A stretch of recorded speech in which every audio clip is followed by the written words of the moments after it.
Y clara conferencia sobre la RTU de tumor vesical. Invitamos al doctor Philipp Spiess para que nos hable sobre nefrectomía citoreductora, urólogo oncólogo del Moffitt Cancer Center. Bienvenido, doctor.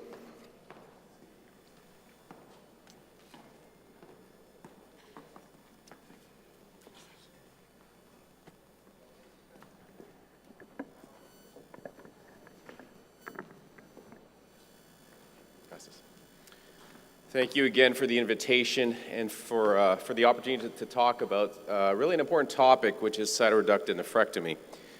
I think as an audience, I don't need to sell the fact that removing the kidney in the setting of metastatic kidney cancer has an important role. As I'll share with you, there's some literature which would clearly indicate that for the most part, we're taking out less kidneys today than we did potentially 10 to 15 years ago, and it probably has to do with the fact that a lot of these patients are being seen by medical oncologists and not necessarily be treated as a multidisciplinary group. And I think that's one of the important take-home message of this talk is that anyone with metastatic kidney cancer really needs to be seen by a urologist and a medical oncologist. And the decision whether surgery ultimately is of benefit really needs to be made taking both of the respective perspectives into account. So I have a case I'd like to present to you just to get some input. So we have a 60-year-old patient who presented to my office about 6 years ago with an 11-centimeter renal mass, right-sided renal mass, retroperitoneal lymph nodes over 1 centimeter, 2 sites of suspected pulmonary metastases, and actually a bone metastases at the level of L3. It was expinging into the epidural space. The patient wasn't symptomatic. His ECOG performance test is 0. And this is ultimately what you have. As you can see, the primary tumor in the kidney is not locally advanced in the sense that it's not involving the liver, clearly. The spots in the lungs are very small, and also this lesion that you can see here, both in a coronal and in a cross-section, is clearly impinging into the vertebral space. So the question to all of you in this room, this patient comes to your office, would you offer him systemic therapy and radiotherapy? Would you offer them surgery in the setting of potentially getting systemic therapy? Let's get a raise of hands. Who would go with option 1? Who would go with option 2? Yeah, I think option 2 wins. It's great to speak to surgeons. They always want to take it out. So I agree, and that's what we in fact did. The patient underwent citoreductive nephrectomy with a retroperitoneal lymph node dissection. We discussed this case with our colleagues in neurosurgery, and we decided that they would resect that vertebral column at the same time using an anterior approach.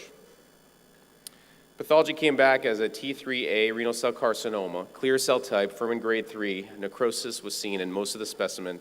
Surgical margins negative, 2 of 2 positive nodes, and that bone metastasis was clearly metastatic renal cell carcinoma. This is the patient's films seen several months after surgery, no suspicion of any recurrent disease. And the patient did, in fact, receive radiation therapy to the spine to consolidate the treatment response and was put on a targeted therapy with Sutent for a period of about 26 months. Fortunately, the patient progressed, as we typically see with systemic agents. They received second-line axitinib, and last I saw him about 6 months ago, he remains NED, no evidence of disease. So surgery in the setting of metastatic kidney cancer. Well, we clearly know a large part of this work was done by Dr. Flanagan and colleagues through SWOG and ERTC.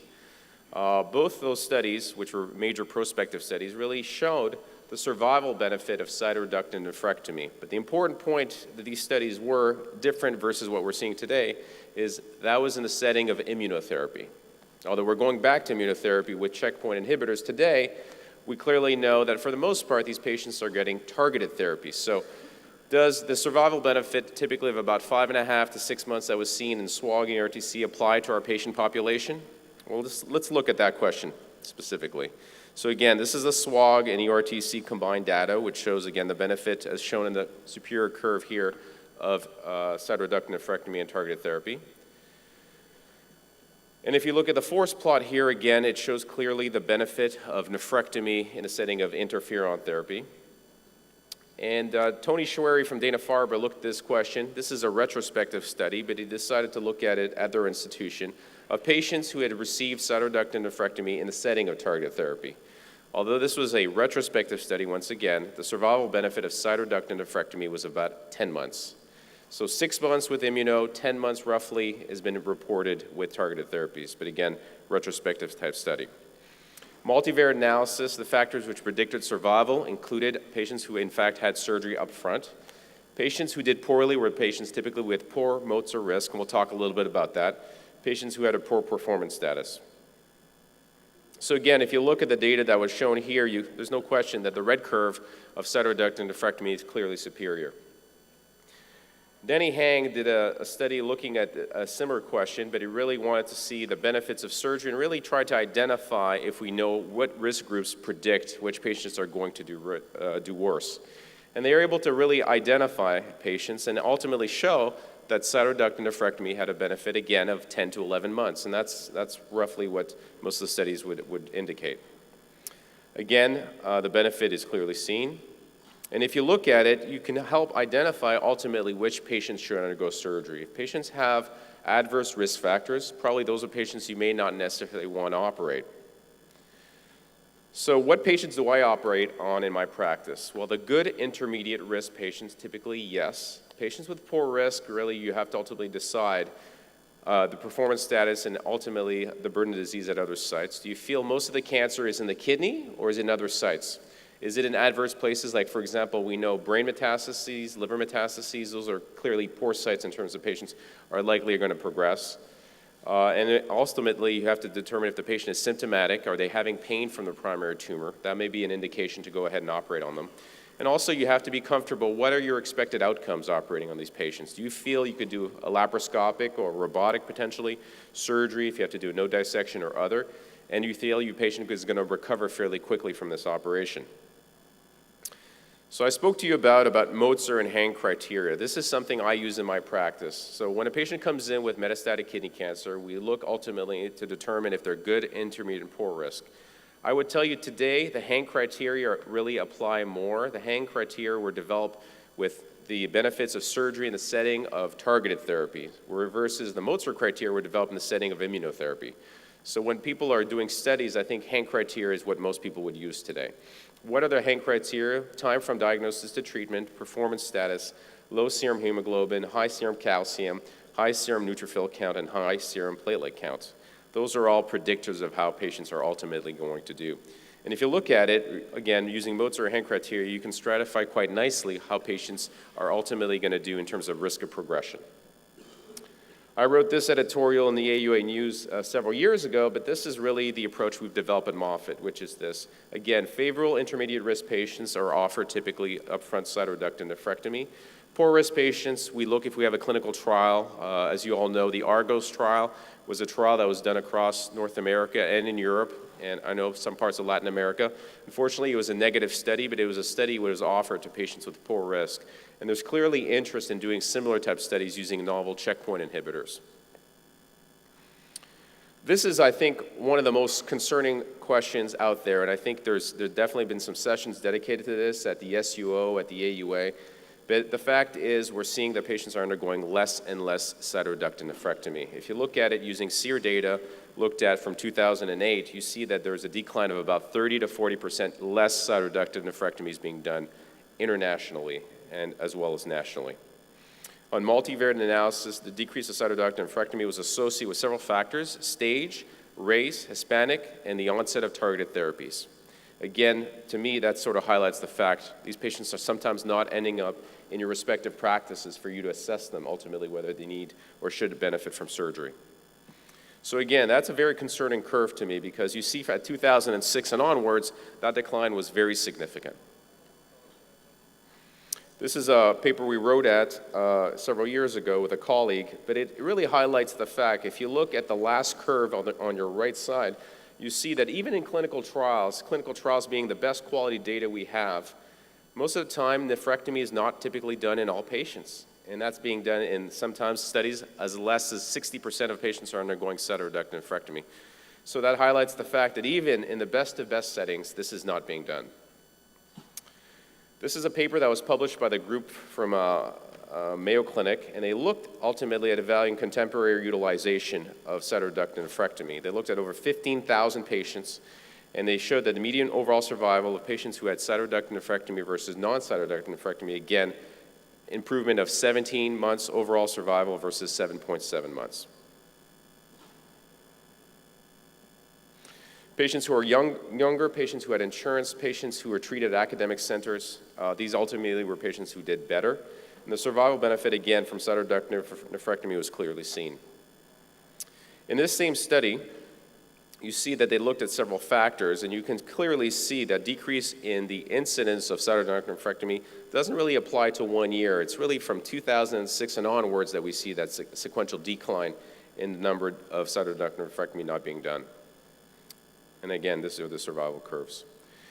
Again, this is another paper that was published from the Mayo Clinic, and they really looked at a little bit different question. They wanted to see in their patient population of patients who underwent citoreductal nephrectomy, how long is going to take to get these patients onto systemic therapy, with the ideal model being they ideally would want the patients to get to systemic therapy within 60 days.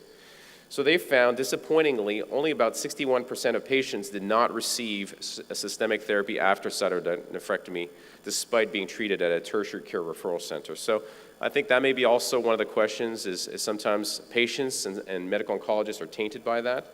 I don't think necessarily 60 days is the be-all and end-all, but ideally patients should undergo systemic therapy typically within a period of 3 to 4 months is what most of us would accept.